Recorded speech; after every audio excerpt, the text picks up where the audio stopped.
El Señor esté con ustedes. Lectura del Santo Evangelio según San Marcos.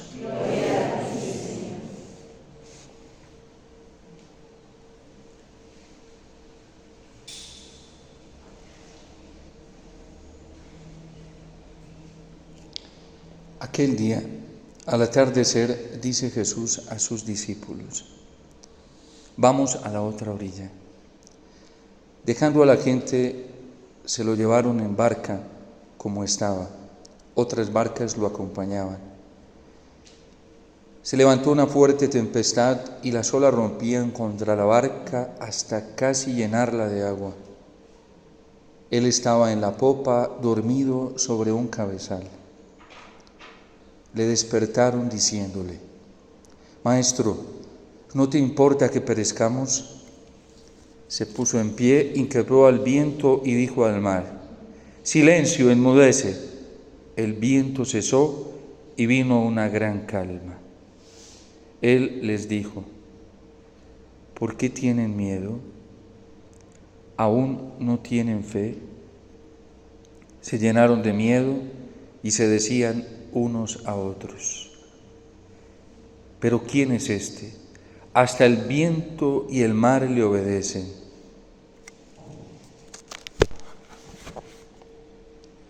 Palabra del Señor. Gloria a ti, Señor Jesús.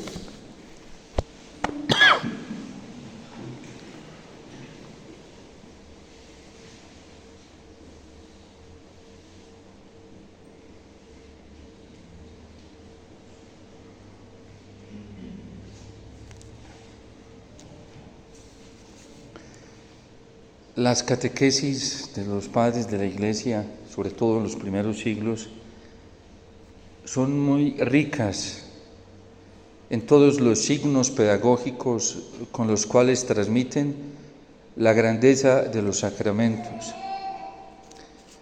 Yo recuerdo, esto lo he dicho muchas veces porque me marcó mucho cuando lo escuché de un profesor de patrología, de una piscina bautismal que hay en una capilla ya en ruinas en Éfeso, en Turquía. Y esta pila bautismal tiene unos signos muy particulares porque para descender a la piscina hay que bajar 3 escalones. Inmediatamente quedas sumergido en la piscina y luego subes 3 escalones. Y estás fuera de la piscina, pero estás al otro lado. Y eso tiene toda una enseñanza pedagógica, esas catequesis mistagógicas de los padres de la Iglesia que tenía la liturgia de aquellos tiempos tan profunda, porque era descender dejando 3 enemigos, por eso eran 3 escalones. Los 3 enemigos tradicionales del hombre que siempre nos ha enseñado la Iglesia, que son el mundo, el demonio, nuestro propio egoísmo o la carne.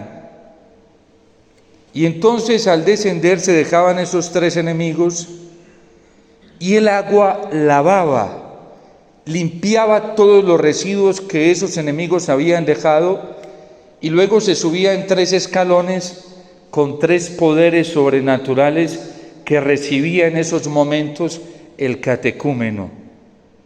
Las 3 fuerzas extraordinarias con las que Dios capacitó al hombre, que eran la fe, la esperanza y la caridad, tal y como hoy lo sostiene la Iglesia en el Catecismo, cuando nos habla de las 3 virtudes teologales que vienen directamente de Dios como 3 poderes para vencer. Y se pasaba de un lado al otro, y mientras se hacía ese tránsito de un lado al otro, se dejaba una vida vieja y se empezaba una vida nueva. Y era la vida del cielo, era la vida de la gloria, era la vida del hombre glorificado. Y por eso constantemente San Pablo le recuerda a estos neófitos, nuevos hijos de Dios, que no vuelvan a la vida antigua, que no regresen nuevamente a la vida antigua, porque ya son una criatura nueva en el Señor. ¿Por qué este preludio, introducción, que apenas es una introducción? Por esto que trae hoy el Evangelio. El Señor les dice, vamos para la otra orilla.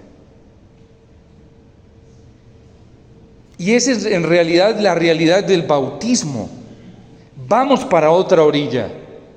Nosotros hemos dejado una orilla y vamos para otra orilla, que es la vida nueva en el Señor, que es la vida del cielo, que es la vida de Cristo en nosotros, que es diferente a la que se tenía en la otra orilla.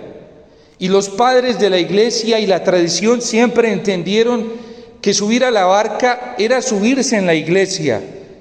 Y subir en la iglesia era precisamente haber pasado por estas aguas del bautismo, que lavaban, limpiaban, regeneraban y hacían de nosotros hicieron de nosotros criaturas nuevas.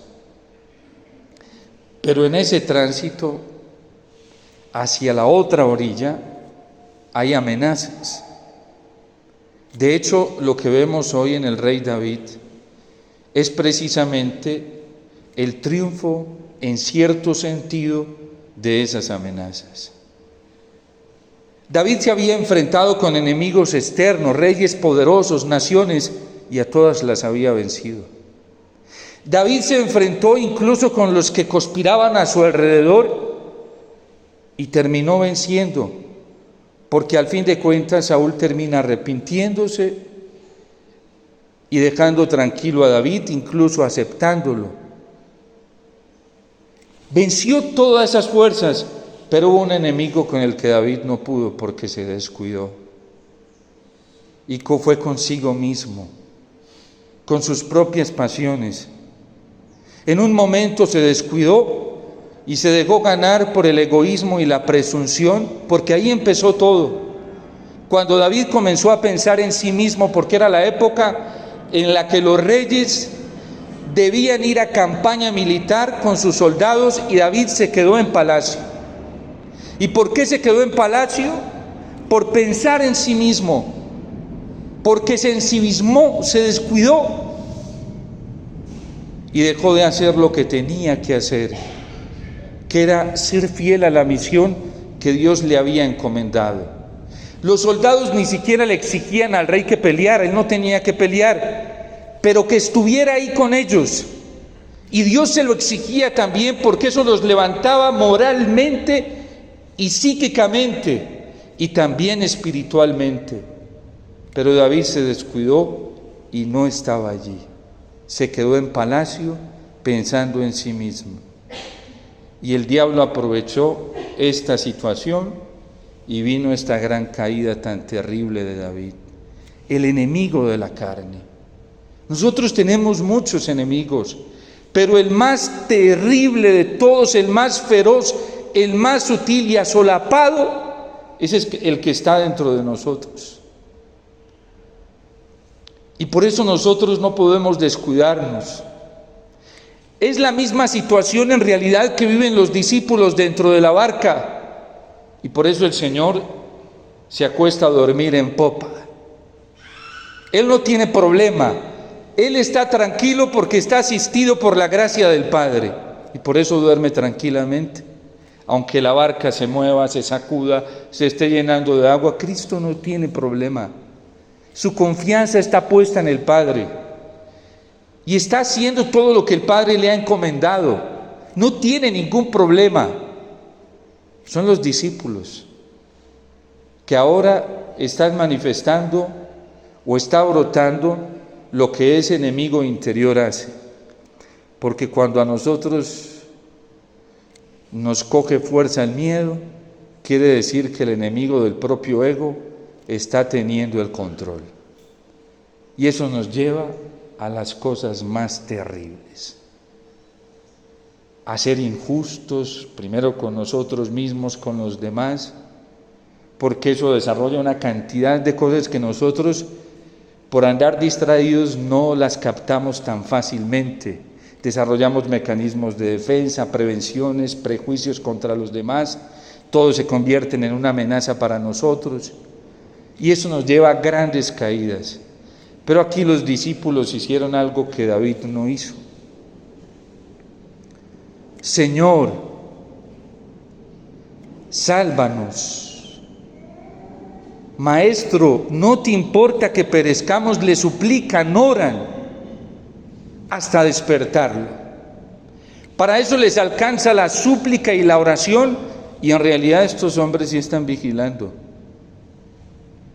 Y saben que ya no confían en sí mismos ni en sus capacidades para navegar, todos eran pescadores.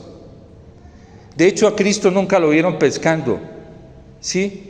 Y hubieran podido decir, es que nosotros sabemos más que Él. Pero ¿a quién le dicen que salve en esos momentos a la barca de la inundación? A Cristo. Tuvieron un acto de humildad sorprendente porque todos tenían experiencia en la navegación. Jesús no, Jesús era carpintero. Sabía hacer las barcas, pero no sabía timonearlas, ¿sí? Pero la súplica, la humildad les lleva a tener una claridad tan grande de que el único que puede salvar la barca en esos momentos es el Señor. Cuando David, que ni siquiera se había dado cuenta del daño tan terrible que había hecho, escucha las duras y terribles palabras de Natán, porque fueron muy duras. Para despertarlo, Dios tuvo que hablarle muy fuerte a través del profeta Natán, y primero a través de una parábola, porque su tarea como rey era implantar justicia. Y entonces le cuenta una parábola de una injusticia que se había cometido en su reino. ¿Y dónde está ese hombre tan descarado, tan atrevido? Porque va a pagar 4 veces más del daño que ha hecho. ¿Dónde había empezado su ceguera? En el ensimismamiento. Pagará 4 veces más. Y el ensimismamiento nos hace muy crueles con los demás. Y por eso la sentencia de David es tan cruel. ¿Qué sentiría cuando le dice Natán, ese eres tú? A David se le debe haber caído todo, lo que menos pensaba. Ese hombre eres tú. Y por eso Dios te va a castigar con vara. Y va delante de ti, va a entregar a tus mujeres, y lo que tú hiciste en secreto, Dios lo va a publicar a la luz del día para que todos se den cuenta. David tuvo un acto hermosísimo, el más hermoso que puede tener un ser humano en la vida, porque no se pone a justificarse, a buscar salidas. Peque, es verdad, eso y mucho más. David llega a lo que dice Santa Teresa, la humildad en la verdad, porque la humildad sola puede ser del diablo. Humildad en la verdad, pequé. Yo me la embarré, yo hice todo este daño. Y eso hace, David es osado, porque David conoce el amor del Señor. Y sabe que la misericordia de Dios no tiene límites cuando hay un corazón arrepentido, cuando se humilla, cuando lo hace con contrición perfecta y cuando reconoce en la verdad, peque. Y el Señor cambia la sentencia. Eso provoca el arrepentimiento de David. Ya Dios no lo va a sacar a la luz pública. Ya Dios no va a cumplir el cometido de la amenaza que había hecho a través de Natán, porque David se arrepintió. Solamente le vendrá el dolor de su hijo, y sin embargo, cuando hay arrepentimiento, Dios hace algo tan extraordinario que los reglones que nosotros torcemos, Él los endereza y los pone a trabajar y a producir fruto para su gloria. Betsabé había llegado a la vida de David a través de un pecado. Ahora, por el arrepentimiento de David, esa mujer que llegó a través de un pecado se convierte en fuente de bendición y le da a su hijo Salomón. ¿Por qué creen que este salmo se le atribuye el Salmo 50 a David? Porque David es un hombre que conoce la misericordia de Dios, conoce su corazón, conoce la infinitud de su poder y se atreve a decirle incluso que lo recree, que lo vuelva a hacer de nuevo. Porque David sabe que cuando Dios recrea, engrandece muchísimo más a la persona, así haya cometido el pecado más grande y terrible. Y por eso no hay pecado que Dios no pueda perdonar, y no hay falta y no hay culpa que Dios no pueda regenerar y reorientar en un estado de gloria mucho más grande. Una vez yo estaba predicando un retiro y dije esto, que no había pecado que Dios no pudiera perdonar. Y en esa asamblea habían unos sacerdotes. Y apenas salí, uno de ellos me buscó y me dijo: padre, atiéndame. Cuando fui a atenderlo, cayó de rodillas y se puso a llorar. Yo pensé, y había vivido con el tormento de que Dios nunca me iba a perdonar y que yo no iba a poder salir de esta situación. Y lloraba y decía: ahora he visto la misericordia del Señor y vengo a empezar de nuevo. Porque esa es la omnipotencia del amor de Dios. Y por eso a Pedro le dice: apacienta mis ovejas, te las vuelvo a entregar. Y a David también le dice que no va a dejar de bendecirlo. De hecho, lo sigue bendiciendo. Hoy sigue bendiciendo su nombre desde el cielo. Por una sola cosita. Porque David se arrepintió.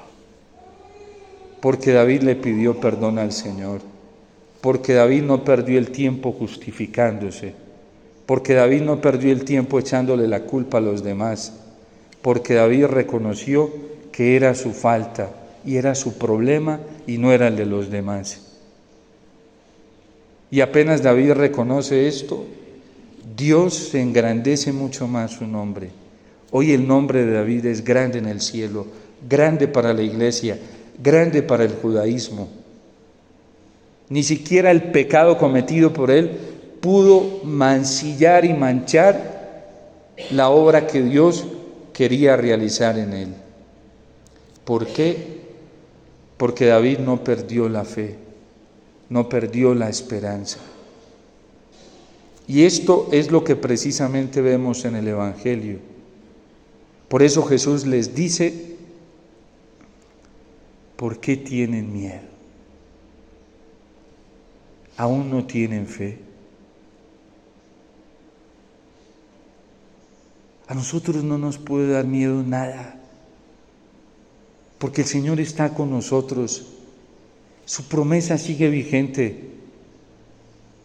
Y con todo lo que está pasando en el mundo y en la iglesia, a nosotros no nos puede ganar el miedo, así lo sintamos. Hay que suplicar, orar más intensamente y pedir y despertar al Señor, porque es el único que tiene la capacidad, nadie más, de dominar nuestras pasiones desordenadas, cualquiera que sea. El problema de las grandes herejías cristológicas que hicieron tanto daño y que hoy siguen haciendo tanto daño es que desacreditaban el poder que había en Cristo.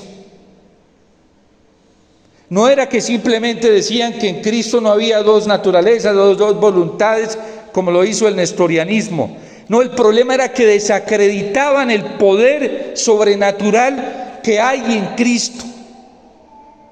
Y esas herejías se siguen viviendo hoy cuando nos dicen, no, pues tranquilo, confórmense a seguir viviendo así. Como quien dice, usted no va a salir nunca de eso.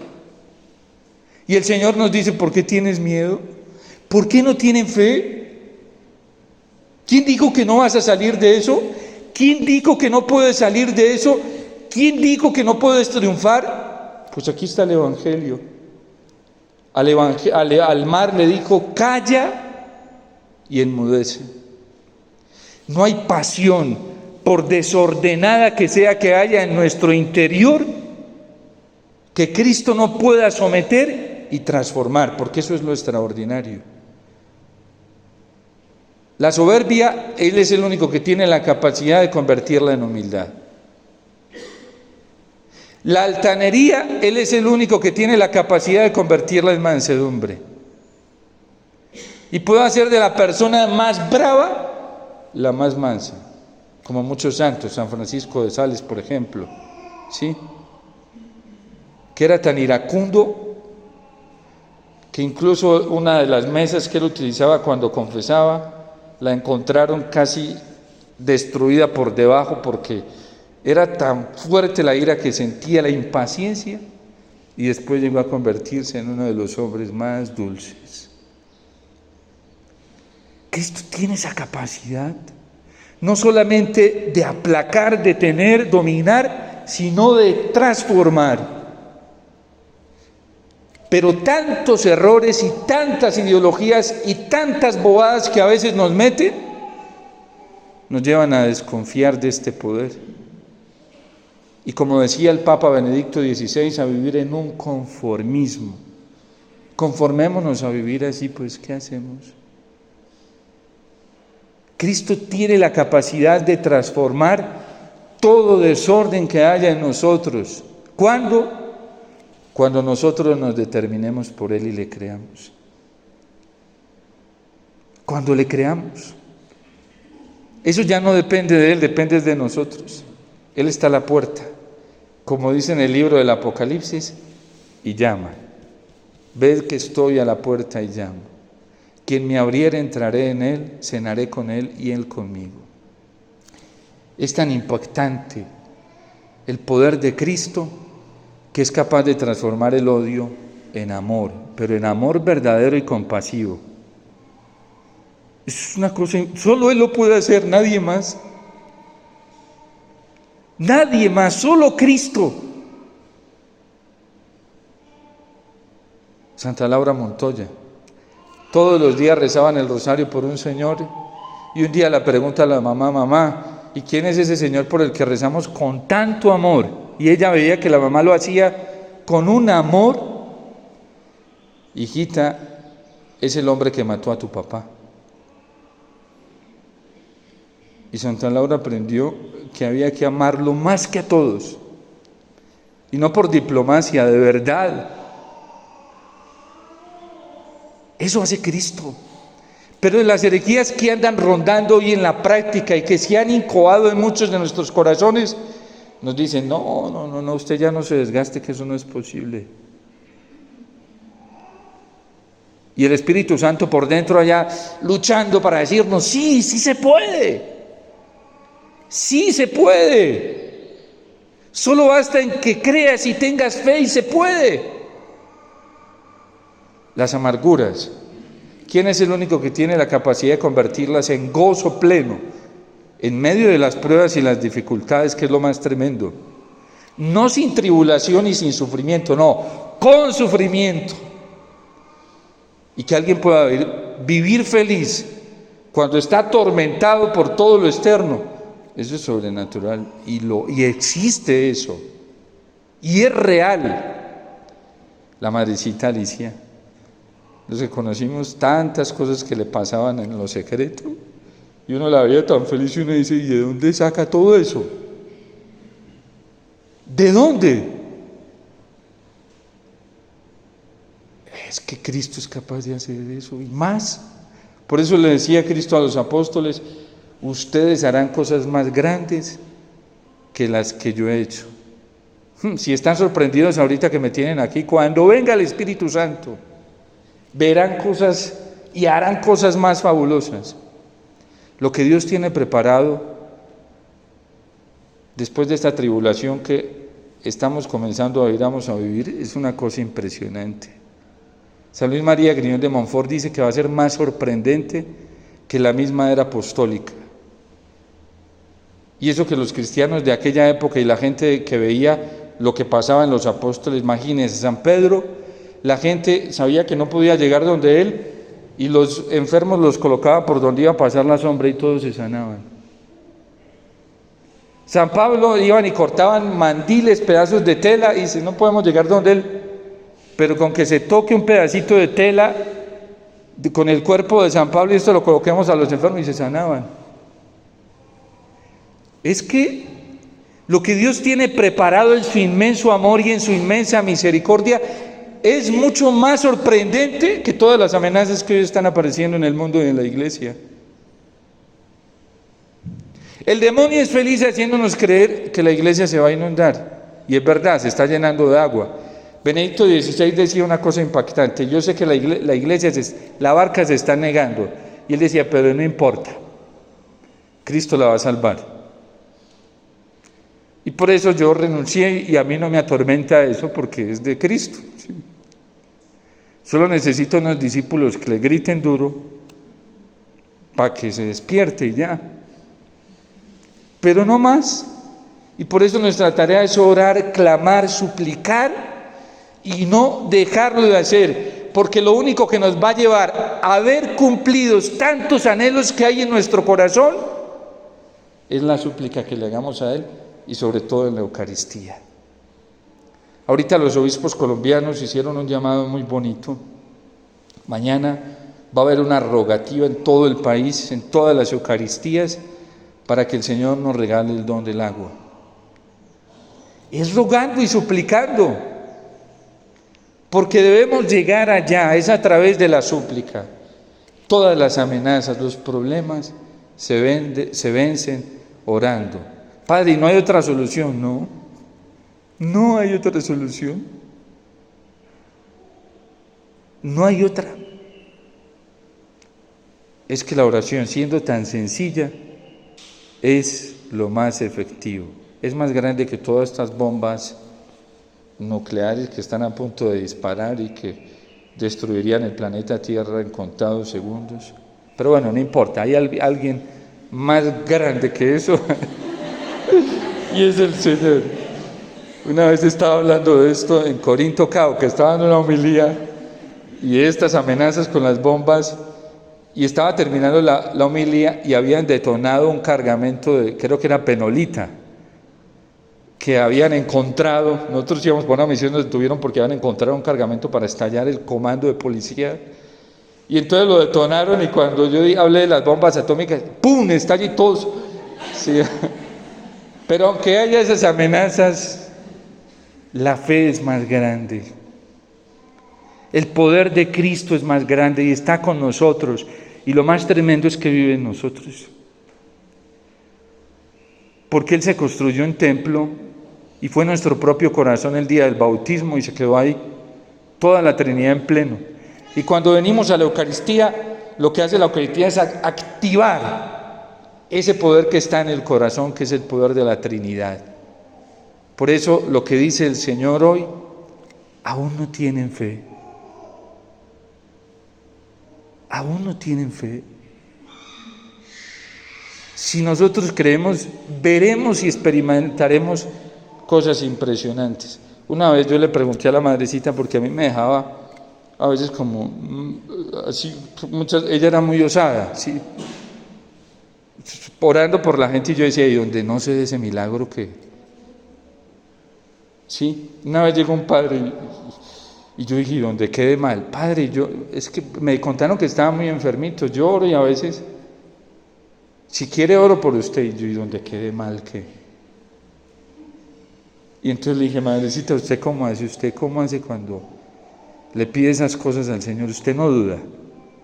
Dijo, mijito, pues yo le digo al Señor que yo creo, pero que aumente mi poca fe.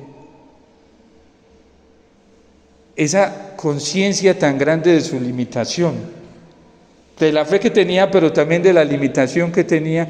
Decía, Señor, aumenta mi fe. Yo creo, pero tú puedes hacer más de lo que yo creo. Y veíamos cómo el Señor obraba cosas impresionantes. Que uno a veces antes de la oración habla de la tentación de esconderse, porque donde no se ve que sí.